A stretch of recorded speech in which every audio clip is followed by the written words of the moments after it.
Good morning. My name is Sam Beislein. Welcome to my YouTube channel. This morning we're looking at a childhood book about the SS United States. I found this book at Antique Mall this past weekend, and when I seen the book, I was like, "Wow, I know what that book's all about." Uh, this is the ship that's the iconic blue ribbon ship that's down in Philadelphia, docked in Philadelphia. This ship here is the ship that is now bought and owned by a city in Florida. Uh, they purchased the ship. They want to go ahead and take tugboats and take it down Delaware River underneath all the bridges and then take it down the coastline, keep it tight against the coastline, and then take it down to Florida. And they want to go ahead and scuttle the ship and turn it into a natural reef, a man-made reef. So I already did one video about one man's opinion. My opinion, this is my opinion only. I think there was another way around with regards to ownership of the ship. I know the conservatory got themselves in trouble by not having enough funds to pay for the dock down there in Philadelphia. But like I said, this was my opinion only. I wish Disney would have got involved with this ship. They could have took over the ownership of the ship and redone their ship and add this to their fleet. Like I said, that's just my opinion. I mean, my other opinion is go ahead and let the United States Parks Department, they could go ahead and put it in as a national park. I've been out there to Pearl Harbor. I've been on the Missouri, USS Missouri, and I've been to several other of their ships that's owned by the United States government.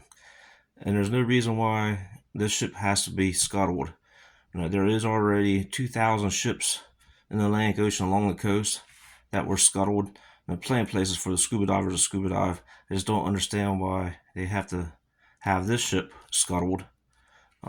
Now, I get it with funds, the rehab, and the ship, like I said, right now, preservation-wise, being in the railroad industry, being in the railroad museums, I fully understand that it costs money. I mean, that money is the biggest thing, and having the people and having the time to work on it. That I get. So that part I do understand. But at the same time, looking at this iconic ship, it's a blue ribbon ship. It's the only one. Plus, read what it says, United States. And I just that part I don't understand either. But this book here was printed by Rand McNally book out of Chicago. And then here's the author of it. And this is who wrote the book itself. Like I said, this is the printing company right here. Like I said, this is a pretty cool book. I'll page through it here. I just, even as a childhood book, my reading is not the best. It was never the best. I just wish I could read better. Maybe I could find somebody that could read it.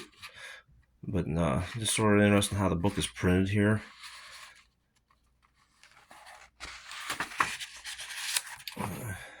How they printed the book. And that's, like I said, and I go through and read. My mom used to read books like this when I was a child, and there are very fond memories of that time in my life.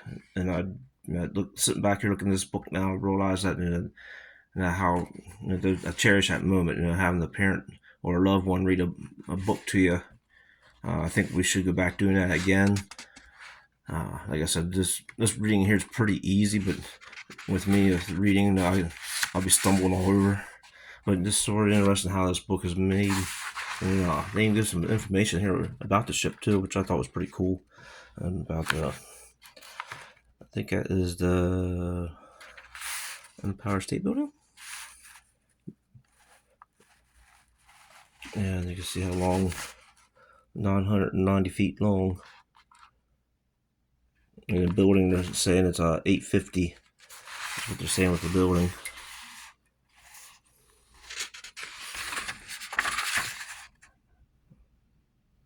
So it's pretty. The tugboat here, that's pretty cool. And this is where the is where I get into it. I've been on the John Brown down in Baltimore. I had a chance to go out on the John Brown ship, and when you go down in the John Brown Liberty ship, and you go down to the engine room, and you see that triple expansion steam motor, steam engine run, with all the gauges, it looks exactly like that. You realize, wow, that's pretty cool. That's how it makes those ships propel themselves. The generator and steam generators. But yeah, I thought I'd just go through and page through this. I know it's not the right way of doing it, but I figured it's just the way everybody has a chance to see a book like this. And there's a sextant right. This is a sextant right here. And used for navigation. And then up there, it does look like this. It does, even like in the movie Titanic, and up in where the captain's at, and where the crew's at, up there on the main, where they look out the windows there, the main control room. It does look like that, believe it or not.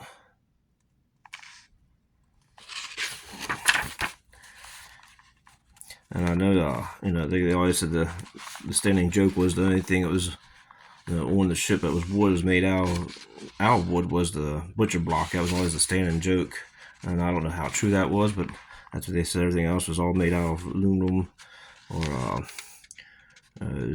they will make sure it was a very lightweight ship, and also along with regards to fireproof. I wouldn't say fireproof, but less chance of having a fire on board. So yeah, just it's a very neat book, and I've never seen anything like it before. I'm glad I caught my eye in one of these little booths in the antique mall. Like I said, it's not a perfect book. You can see where the kids took their pen here and wrote on it, which I have some of my childhood books too. But yeah, I mean, there she is. I mean, that's what she looked back in her glory day. And yeah, I mean, the famous book, elf books. All right, yeah, I figured let's go through and look at that. It's even patent pending in USA. Look at that. We can actually write things like that years ago and print things like this. I always want to point that out all the time. All right, like I said, I just want to go through a book like this and make a quick video, and we'll see you in the next go around. Thank you for watching.